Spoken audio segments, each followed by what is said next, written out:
Hello mga idol, welcome back sa aking channel. Magandang araw sa inyong lahat at sana ay nasa mabuti kayong kalagayan ngayon.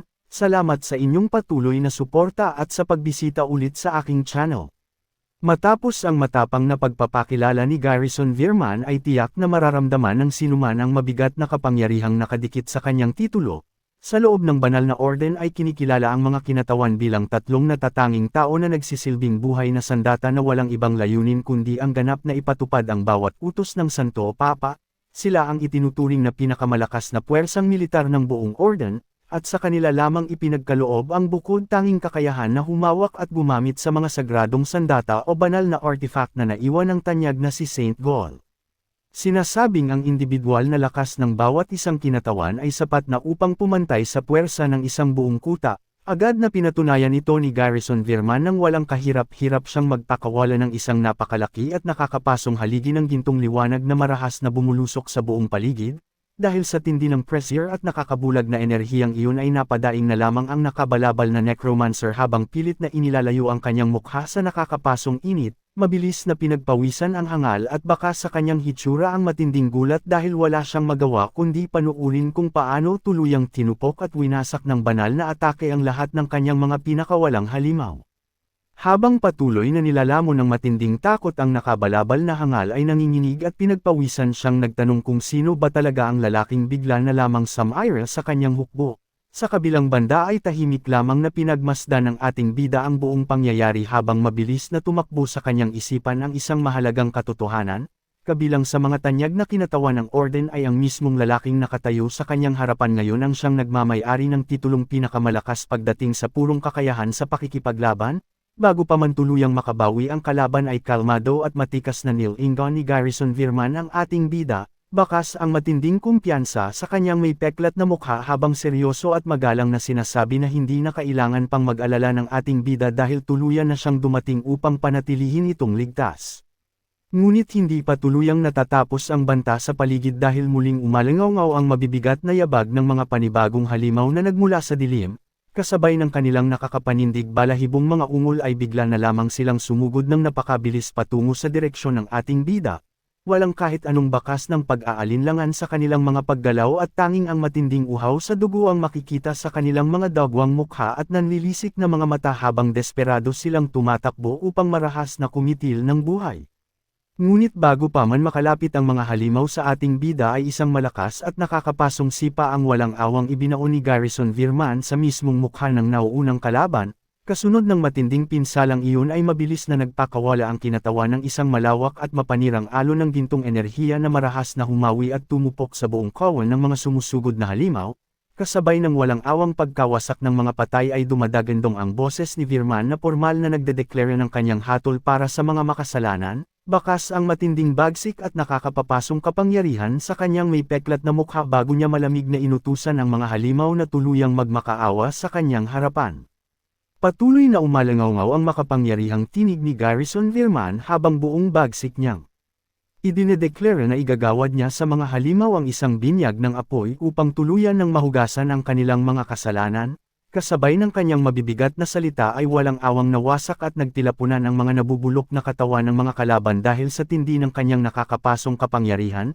Ngunit sa kabila ng nakakagimbal na pagpatay na iyon ay tila walang anumang pakialam ang natitirang kawan ng mga patay kaya patuloy pa rin silang sumugod habang nagpapakawala ng mga nakakapanindig balahibong palahaw. Sa halip na maalarma ay kalmado at buong lakas na ibinao ng magiting na kinatawan ng kanyang sapatos sa lupa na agad lumikha ng isang malakas na pagyanig at marahas na nagpasabog sa mismong lupang kanyang inaapakan. Kasunod ng matinding pagyanig ay walang inaksayang sandali si Garrison Virman at sa isang iglap ay sunod-sunod niyang pinulbos ang mga natitirang kalaban. Sa bawat mabilis at mabigat na paggalaw ng magiting na kinatawan ay marahas na nawawasak ang mga ulo at katawan ng mga sumusugod na halimaw dahilan upang magkalat ang kanilang maitim na dugo sa hangin. Mababakas ang labis na lamig at kaseryosohan sa kanyang mukha habang mahigpit na nakahawak sa isang makapal at nagliliwanag na banal na aklat na mismong ginagamit niyang sandata upang durugan ang mga patay. Sa gitna ng brutal ngunit sagradong pagpuksang iyon ay patuloy na umalangaw ang kanyang dumadagandong na boses na buong kapangyarihang nagpahayag na ang kanyang ginagawa ay sabay na paggawad ng awa at pinal na paghatol para sa kanilang lahat. Matapos ang malakas na pagyanig at tuluyang pagkaubos ng kanyang hukbo ay halos hindi makapaniwala ang nakabalabal na hangal sa kanyang nasaksihan, pinagpawisan siya ng matindi at bakas sa kanyang nanlalaking mga mata ang labis na takot habang pilit na inuunawa kung bakit bigla na lamang lumitaw ang isang kinatawan ng banal na orden sa madilim na kagubatang iyon. Puno ng pagkalito at hilakbot ang kanyang isipan lalo na nang mapagtanto niya ang nakakagimbal na kapangyarihang taglay ng lalaking Samira sa kanyang mga plano. Sa kalagitnaan ng umiihip na hangin ay matikas at kalmadong nakatayo si Garrison Virman sa gitna ng nagkalat na mga nawasak na bangkay, habang ang nanginginig na kalaban ay dahan-dahan na lamang napaatras dahil sa matinding pressure na patuloy na sumasakal sa kanyang presensya. Nang ibabaw ang labis na gulat at takot sa nakabalabal na hangal kaya agad itong tumalikod upang desperadong tumakas palayo. Mabilis siyang tumakbo habang pilit na isinisigaw sa kanyang isipan na wala sa kanilang usapan ang makaharap ang isang halimaw at sadyang napaka-imposible ng sitwasyong iyon para sa kanya. Sa tindi ng kanyang pagmamadali at panginginig ay tuluyan pang nahulog ang maskara mula sa kanyang mukha nang bigla na lamang siyang matigilan dahil sa isang napakalakas na puwersa. Bago pa man siya tuluyang makalayo ay walang kahirap-hirap siyang hinawakan sa likod at inangat sa ere ni Garrison Virman na mabilis pa sa kidlat na sumulpot sa kanyang likuran. Habang nagpupumiglas at nanlalaki ang mga mata ng kalaban sa tindi ng hilakbot ay malamig siyang tinanong ng magiting na kinatawan kung saan niya inaakalang pupunta matapos ang lahat ng ginawang gulong iyon. Habang walang awang nakahawak si Garrison Virman sa kanyang ulo ay pilit na nagmakaawa ang hangal na bigyan siya ng kahit sandaling pagkakataon, ngunit sa halip na awa ay isang nakakabinging sigaw ng matinding sakit ang kumawala mula sa kanyang bibig habang nanlalaki ang kanyang mga mata at patuloy na tumutulo ang kanyang mga luha. Halos mawalan na ng hininga ang kalaban sa tindi ng pressure, ngunit hindi natinag ang magiting na kinatawan na napakalamig lamang na nakatitig sa kanya, walang anumang bakas ng awa sa mukha ni Virman nang. Seryoso niyang ipaalala na hindi pa siya natatapos sa kanyang panalangin, bago niya tuluyang idinagdag na dapat pang magpasalamat ang hangal dahil iginawad sa kanya ang pinal na paghatol na iyon. At kasunod ng mga huling salitang iyon ay buong lakas na pinisil ni Garrison Virman ang ulo ng hangal na naging dahilan upang tuluyan itong sumabog at moeret sa kanyang mga kamay. Marahas na kumalat ang dugo sa paligid habang dumadagandong ang tinig ng magiting na kinatawan na nag-aalay ng brutal na hatol na iyon sa ngalan ng banal na liwanag. Sa tindi ng pagkadurog ng kalaban ay tumilapon ang isa sa mga dagwang mata nito pabagsak sa damuhan. Tahimik lamang na nakatayo at pinagmamasdan ng ating bida ang mabilis na pagtatapos ng laban ng dahan-daw hanggang ulong ang nahulog na mata at tuluyang huminto sa mismong tapat ng kanyang mga paa. Matapos ang malagim na pagwawakas ng kalaban ay muling binasag ni Garrison Virman ang katahimikan ng magalang niyang tawagin ang ating bida. Habang tahimik lamang na nakamasid ay bahagyang pinagpawisan ang ating bida dahil sa hindi maipaliwanag na pressure na patuloy na bumabalot sa paligid. Dahan-daang humakbang palapit ang magiting na kinatawan, at sa bawat simpleng paglalakad nito ay parang nayayanig ang mismong lupang kanilang kinatatayuan, halos hindi makapaniwala ang ating bida sa kanyang nasasaksihan dahil sa simpleng presensya at matinding bigat ng hangin na dala ng paggalaw ni Virman ay madaling nawasak at nahati ang mahigit 20 bangkay ng mga halimaw na nagkalat sa paligid. Sa mga sandaling iyon ay malinaw na naramdaman ng ating bida ang napakalaking agwat ng lakas na taglay ng isang kinatawan. Habang patuloy na tumutulo ang malapot na dugo mula sa kanyang kamay ay mahinahong nagpaliwanag si Garrison Virman, sinabi niya na naramdaman niya ang madilim na enerhiya ng necromancy kaya naman nagmamadali siyang nagtungo sa lugar na iyon upang sumaklolo. Sa bawat pagpatak ng sariwang dugo mula sa kanyang kamao ay tila natigilan ang ating bida habang tahimik na pinagmamasdan ang lalaking nasa kanyang harapan. Ngunit sa halip na tapusin ang usapan ay bahagyang ngumisi ang magiting na kinatawan bago seryosong idinagdag na may isang bagay siyang napansin na sadyang nakakapagtaka sa buong pangyayaring iyon. Dahan-daw ang inabot ni Garrison Virman ang ating bida at mahigpit na ipinatong ang kanyang dagwang kamay sa balikat nito habang seryosong ipinagpatuloy ang kanyang sinasabi. Tinitigan siya ng maigi ng magiting na kinatawan bago malamig na ipinahayag na ang madilim na enerhiyang naramdaman niya kanina ay siguradong hindi nagmula sa kalaban na kapapatay lamang niya. Dahil sa mga mabibigat na salitang iyon ay agad na pinagpawisan ng ating bida habang mabilis na tumakbo sa kanyang isipan ang matinding panganib na dala ng lalaking nasa kanyang harapan.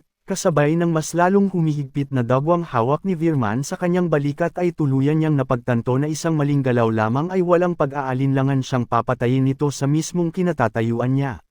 Ngunit bago pa man lumala ang nakakasakal na tensyon sa pagitan ng dalawa ay biglang umalangaw ang isang pamilyar na boses mula sa di kalayuan na malakas na tinatawag ang ating bida. Mula sa madilim na bahagi ng kagubatan ay mabilis na sumugod ang isang kabayo palapit sa kanila, at sakay nito ay si Sir Dunkel na labis na pinagpawisan at bakas sa mukha ang matinding pag-aalala habang pasigaw na nagtatanong kung maayos lamang ba ang kalagayan ng kanyang pinagsisilbihan. Dahil sa pagdating na iyon ay dahan-daang napalingon ang ating bida habang patuloy pa ring nakadiin ang dagwang kamay ni Garrison Veerman sa kanyang balikat, bahagyang natigilan ang ating bida habang mahinang binibigkas ang pangalan ng kanyang tapat na kabalyero, at sa pagkakataong iyon ay pansamantalang naputol ang nakakapanghilakbot na pressure na kanina pa nagbabanta sa kanyang buhay. Ngunit bago pa man makasagot ang ating bida sa pagtawag ni Sir Dunkel ay bigla na lamang siyang natigilan ng maramdaman ang isang matinding hapdi mula sa loob ng kanyang sarili, dahan-daang tumulo ang sariwang dugo mula sa kanyang bibig habang mabilis siyang pinagpawisan sa tindi ng panghihina. Sa mga sandaling iyon ay tumakbo sa isipan ng ating bida ang mabigat na katotohanan na sadyang naging sobra para sa kanyang kasalukuyang katawan ang puwersahang paggamit ng necromancy kanina. At dahil hindi na kinaya ng kanyang pisikal na limitasyon ay tuluyan ng bumigay ang kanyang lakas dahilan upang mabigat siyang bumagsak ng pabalang sa damuhan, nang masaksihan ang biglaang pagkawala ng malay na iyon ay agad na nanlaki ang mga mata ni Sir Dunkel sa tindi ng pag-aalala, kaya mabilis siyang tumakbo palapit habang desperadong isinisigaw ang titulo ng ating bida upang saklolohan ito mula sa pagkakahandusay sa mismong paanan ni Garrison Veerman. Mabilis na nakalapit si Sir Dunkel at agad ay nalalayan ang ating bida habang bakas sa kanyang mukha ang matinding pag-aalala at gulat sa dami ng dugong nakakalat sa paligid, natatarante siyang nagtanong kung ano ba talaga ang nangyari at bakit napakaraming dugo.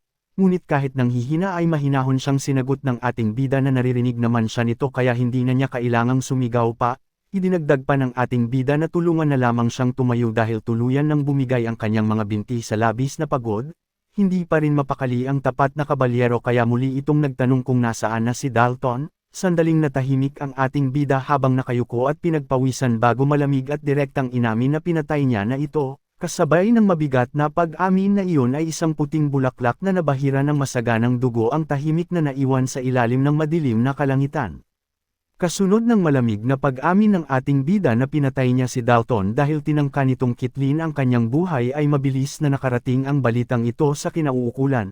Kinabukasan ay sumalubong ang maaliwalas na sikat ng araw sa malawak na mansyon ng pamilya ngunit sadyang kabaligtaran nito ang matinding tensyon na namumuo sa loob ng isang silid. Isang malakas na paghampas sa lamesa ang marahas na bumasag sa katahimikan dahilan para bahagyang yumanig ang paligid. Bakas ang labis na gulat at matinding galit sa mukha ng pinuno ng pamilyang Conwell na si Delken Conwell habang hindi nito mapigilan ang sarili na sumigaw, hindi siya makapaniwala sa kanyang narinig kaya pilit siyang humingi ng malinaw na paliwanag kung ano ang ibig sabihin ng nakakagimbal na ulat na iyon lalo na ang bahaging palihim na tinangkang asasinuhin ni Dalton ang ating bida. Sa loob ng malawak na bulwagan ng pagpupulong ay patuloy na umalangaw ang matinding galit ni Delken Conwell habang desperado niyang ipinagtatanggol ang pangalan ng kanyang nasawing anak, pasigaw niyang iginiit sa harap ng lahat na si Dalton ay isang marangal at tapat na miyembro ng mga kabalyero kaya napaka-imposibleng magawa nito ang ibinibintang na asasinasyon. Para kay Delken ay hindi makatarungan na bukod sa namatay na ang kanyang anak ay pilit pa itong sinisiraan kaya buong diin siyang nagmungkahi na dapat na lamang nilang hanapin ang tunay na salarin sa likod ng trahedya. Ngunit ang kanyang nag-aapoy na paninindigan ay malamig na sinalubong ni Henkel Rhineland na tahimik na tumayo mula sa kanyang upuan, habang seryosong nakatingin kay Delken ay inilabas ni Henkel ang isang formal na dokumento bago kalmadong pinutol ang mga reklamo nito. Direktang ibinahagi ng pinuno na kahit matapos dumaan sa mahaba at matinding interogasyon ay hindi kailanman binago ng ating bida ang kanyang unang pahayag tungkol sa pangyayari, at bago pa man makasagot ang galit na ama ay seryosong idinagdag ni Henkel na mayroon pa silang hawak na ibang impormasyon na paniguradong hindi nito magugustuhan. Seryosong ipinagpatuloy ni Henkel Rhineland ang kanyang pahayag habang ipinapakita ang hawak nitong dokumento. Inilahad niya na may nakitang malinaw na record na nagpapatunay na nagpadala ang teritoryo ng pamilyang Conwell ng 20 pribadong mersenaryo sa mismong oras na nawala ang dalawa. Dahil sa impormasyong iyon ay tahasang sinabi ni Henkel na isa ng ganap na katotohanan na may masamang planong binubuo si Dalton ng mga panahong iyon. Nang marinig ang mabigat na ebidensya ay mabilis na pinagpawisan si Delken Conwell at bakas ang labis na kaba sa kanyang mukha. Pilit siyang nauutaw sa pagsasalita ngunit sa loob ng kanyang isipan ay galit na galit niyang minumura ang kanyang mga tauhan dahil nag-iwan ang mga ito ng bakas na maaari nilang ikapahamak. Kahit pa naiipit na sa sitwasyon ay hindi pa rin nagpatalo si Delken kaya bigla na lamang siyang sumigaw upang ibahin ang takbo ng usapan. Buong lakas niyang iginiit na sadyang hindi kapanipaniwala ang kwento ng pagpatay na iyon dahil sapat ang kakayahan ni Dalton upang maging isang opisyal na kabalyero, samantalang ang ating bida ay hindi pa nakakahawak ng kahit anong espada sa buong buhay nito kaya imposibleng matalo nito ang kanyang anak. Sa gitna ng pagdududa ni Delken Conwell ay agad na nagbulungan ang ibang mga dumalo sa sinang-ayunan nila ang punto ni Delken Conwell at nagtatakang nagtanong kung paano nga ba nagawang talunin at patayin ang ating bida si Dalton. Lalo na't mismong si Henkel Rhineland ang nagpahayag noon na wala itong taglay na anumang mahika. Habang nagpapatuloy ang usap-usapan ay tahimik na inamin ni Delken Conwell sa kanyang sarili na wala na siyang magagawa para baguhin ang katotohanang bigo si Dalton sa kanyang misyon. Nanginginig sa kaba, napagtanto niya na kapag tuluyang napatunayan na tinangka ng kanyang anak na asasinuhin ang isang Panginoon na may direktang dugong bughaw, siguradong katapusan na rin ito ng kanyang sariling karera at buhay. Dahil dito ay mabilis siyang nagdesisyon na kailangan na niyang baguhin ang kanyang taktika, habang may bakas ng maitim na balak sa kanyang mukha, seryoso niyang sinimulang tanungin sa kanyang sarili kung ano ba talaga ang tunay na pagkatao ng ating bida na nagawa siyang ilagay sa ganitong panganib. Sa patuloy na pagbabalangkas ng kanyang depensa ay buong lakas na isinigaw ni Delken Conwell ang mga nakaraan ng ating bida upang sirain ang kredibilidad nito sa harap ng lahat. Walang pag-aalinlangang ibinalik ni Delken sa usapan na ang ating bida ay ipinanganak kay Archduchess Claire na di umano ay nabalot ng mga kakaibang tsismis noong nabubuhay pa ito, at idinagdag pa niya na simula pa noong pagkabata ay iginigiit na ng ating bida na siya ay si Archimond. Dahil sa mga detalyeng iyon ay pasiga na kinwestiyon ni Delken kung paano nila nagawang paniwalaan ang mga salita ng isang taong may ganoong pag-iisip at gamitin iyon upang pagbintangan ang kanyang anak na isang asasin. Ngunit hindi pa man natatapos ang umaalingaw-ngaw na paninira nito ay mabilis itong pinutol ni Henkel Rhineland na halatang nagtitimpi ng matinding galit. Nagngangalit ang mga ngipin ni Henkel habang seryoso at malamig na binalaan si Delken Conwell na mag-ingat sa kanyang mga binibitawang salita lalo na kapag ang pinag-uusapan ay ang mismong pagkatao ng isang Panginoon. Hindi alintana ang babala ni Henkel Rhineland ay mas lalo pang tinaasan ni Delken Conwell ang kanyang boses upang ipagpatuloy ang kanyang desperadong depensa. Buong lakas siyang sumigaw sa loob ng bulwagan at inihayag na naiintindihan na niya ang lahat ng nangyari. Iginiit niyang siguradong umupo ang ating bida ng isang mamatay tao upang tapusin ang buhay ni Dalton dahil wala naman itong anumang kakayahan sa paghawak ng espada, bago pa nito tuluyang ibinintang sa kanyang anak ang karumal-dumal na krimen. Ngunit bago pa man niya matapos ang kanyang mga paninira ay isang malamig na boses ang matapang na umalingaw-ngaw sa buong lugar upang patigilan siya. Dahil sa labis na gulat ay mabilis na napalingon si Delken habang agad na pinagpawisan sa tindi ng tensyon nang mapagtanto niya kung kanino nagmula ang pamilyar na tinig na iyon. Kasabay ng malakas na pagtawag ng isang gulat na saksi sa titulo ng ating bida ay ang dahan-daang pagbaba nito mula sa malawak na hagdanan. Seryoso at walang kahit anong bakas ng takot ang mukha ng ating bida habang matikas na naglalakad palapit sa bulwagan. Tinitigan niya ng maigi ang nagkukumahog na si Delken Conwell bago malamig na sinabi na kanina pa siya nakikinig sa mga paratang nito at tila wala na itong pinipiling salita mailigtas lamang ang sariling pangalan. Matapang na hinarap ng ating bida ang buong bulwagan at kalmadong isinalaysay ang totoong nangyari sa gitna ng kagubatan. Malinaw niyang ipinaliwanag na umupo si Dalton ng mga mersenaryo upang tapusin ang kanyang buhay, at ang tanging ginawa lamang niya ay ipagtanggol ang kanyang sarili kaya niya ito napatay. Idinagdag pa niya na nang biglang sumulpot ang isang hindi kilalang kalaban na bumuhay sa mga bangkay bilang undead ay doon na dumating si Garrison Veerman upang sumaklolo at tumulong sa kanya. Nang marinig ang matibay na pahayag na iyon ay mas lalong pinagpawisan si Delken Conwell habang desperadong isinisigaw na isang malaking kasinungalingan ang lahat ng iyon. Ngunit sa halip na mabigla ay bahagyang lumingon ang ating bida habang unti-unting nagliliwanag ng pula ang isa niyang mata. Isang nakakakilabot na ngisi ang gumuhit sa kanyang labi bago niya mapanuksong tinanong si Delken kung kasinungalingan ba talaga iyon, at kung ang nais ba nitong palabisan na katotohanan ay ang kanyang pagiging si Archimond.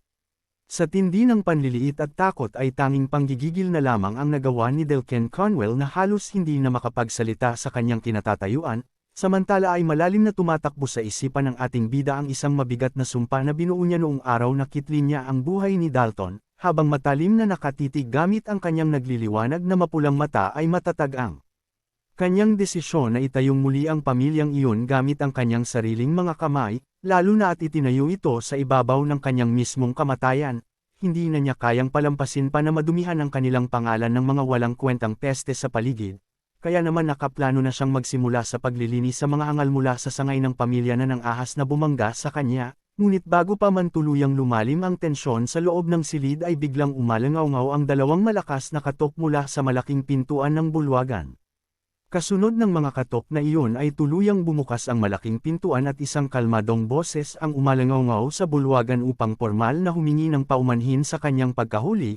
Mula sa lagusan ay matikas na naglakad papasok ang isang babae kasama ang kanyang mga tauhan, at buong pagmamalaki niyang ipinakilala ang kanyang sarili bilang si Laia na siyang Commander of the Blue Holy Spear Knights. Dahil sa hindi inaasahang pagdating na iyon ay dahan-daang napalingon ang ating bida sa kanyang direksyon. Habang seryosong nakatingin ay tahimik na nagtaka ang ating bida sa kanyang isipan kung bakit biglang sumulpot sa mahalagang pagpupulong na iyon si Laia gayong huli niya pa itong nakita noong ginanap ang swordsmanship demonstration. Agad namang napuno ng pagtataka ang mga tao sa loob ng bulwagan nang makita si Laia, at mabilis nilang kinwestiyon kung ano ba talaga ang kinalaman ng pamilyang Fallwyvern sa insidenteng iyon. Ngunit bago pa man lumaki ang kanilang mga bulungan ay kalmadong sumingit si Henkel Rhineland upang linawin ang sitwasyon, seryoso niyang idineklara na siya mismo ang nagbigay ng pahintulot sa pagdating nito. Idinagdag pa ni Henkel na dahil si Dalton ay nakatanggap noon ng isang misyon sa ilalim ng Night Order ni Laia ay may sapat din itong karapatan upang dumalo sa pagpupulong na iyon. Habang nagpapaliwanag, ang pinuno ay tahimik at formal namang inalis ni Laia ang kanyang kapa habang nananatiling kalmado ang kanyang ekspresyon para sa gagawing pagdinig. Sa gitna ng nagpapatuloy na tensyon sa loob ng bulwagan ay dahan-daang nagtama ang paningin ni Laia at ng ating bida. Napansin kaagad ng ating bida sa kanyang isipan ang seryosong pagtitig na iyon ng commander sa kanya, at bago pa man siya makaisip ng dahilan sa likod ng mga tinging iyon ay kalmadong itinaas ni Laia ang kanyang kamay upang magsalita. Nang walang anumang pag-aalinlangan ay formal nitong inihayag na kung mamarapatin ay nais niyang makausap ng sarili na ng ating bida. Dahil sa hindi inaasahang hiling na iyon sa mismong kalagitnaan ng pagdinig ay bahagyang kumunot ang noo ng ating bida habang tahimik na nagtataka kung ano ba talaga ang tunay na pakay ng babaeng nasa kanyang harapan. Patuloy na naguguluhan ang ating bida at tahimik na nagtatanong sa kanyang isipan kung bakit sa dinami-rami ng tao ay siya pa ang napiling kausapin ng sarili na ni Laia. Ngunit bago pa man siya makagawa ng dahilan upang tumanggi ay kalmado nang sumingit si Henkel Rhineland upang ibigay ang kanyang pahintulot. Seryosong sinabi ng pinunong na papayagan niya ang hiling na iyon basta batit iyakin nilang magiging maikli lamang ang kanilang pag-uusap. Agad din itong inutusan ang ating bida na sumunod na at huwag nang masyadong magtagal. Dahil sa direktang utos na iyon ay bahagyang pinagpawisan ang ating bida at wala sa sariling napatango na lamang bilang pagsang-ayon. Mababakas ang labis na pagkadismaya sa kanyang mukha at lihim na nagrereklamo sa kanyang sarili kung bakit ba palaging nakakainis at ganoon na lamang umasta ang mga knight na nakakaharap niya. Bahagyang natigilan ang ating bida sa paglalakad habang mabilis na nagbago ang takbo ng kanyang isipan, napagtanto niya na sa halip na Menes ay isa pala. Itong magandang pagkakataon dahil pumasok sa kanyang isip na may tatlong malinaw na dahilan kung bakit siya ipinatawag ni Laia, at ito ay maaaring para magkumpirma ng isang bagay, dahil sa namumuong hinala, o hindi kaya ay sadyang nais lamang nitong subukan ang kanyang pagkatao. Matapos makabuo ng conclusion ay mabilis na bumalik ang kanyang seryosong porma, at formal siyang sumang-ayon sa utos ni Henkel Rhineland bago kalmadong humakbang palapit sa naghihintay na commander.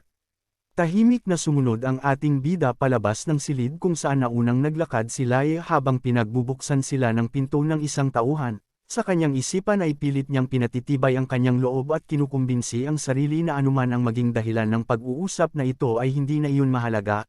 Dahil ngayong naitakda na niya ang kanyang tunay na layunin ay wala na siyang anumang balak na tumakbo o umurong pa sa mga nakaambang hamon, buo ang kanyang determinasyon na maging pamilya man ito ng Fallwyvern o sinumang kalaban ay babaligtarin niya ang sitwasyon at gagamitin ang mga ito para sa kanyang sariling kapakanan. Kasunod ng malalalim na pag-iisip na iyon ay ang tuluyang pagsasara ng malaking pintuan ng silid na nag-iwan ng mabigat na katahimikan sa paligid. Sa paghinto nila sa isang tahimik na lugar ay mariing ibinagsak ni Laia ang kanyang paa sa sahig na naglikha ng isang malakas at matining na tunog, Matapos ang saglit na katahimikan ay bahagyang bumukas ang kanyang labi habang nakatuon ang seryosong tingin sa ating bida. Sa kabila ng tensyon ay tila naghahanda si Laye na magbitiw ng mga mabibigat na salita habang nakatayo sa harap ng ating bida. Ramdam ang bigat ng hangin sa paligid habang naghihintay ang ating bida sa susunod na sasabihin ng commander. Sa kabila ng matinding tensyon at formal na atmosphere ng kanilang pag-uusap, biglang nagulat ang ating bida sa sumunod na ginawa ni Laye. Lumapit ng husto ang commander sa ating bida, sapat upang mapaikot siya sa pader, at matapang na nagtanong kung maaari ba siyang humawak dito. Dahil sa biglaang aksyon at kakaibang tanong na iyon, hindi mapigilan ng ating bida ang mabigla at mapamulagat sa matinding pagkalito, habang bakas sa kanyang mukha ang pagpapawis at gulat sa narinig na alok ni Laye.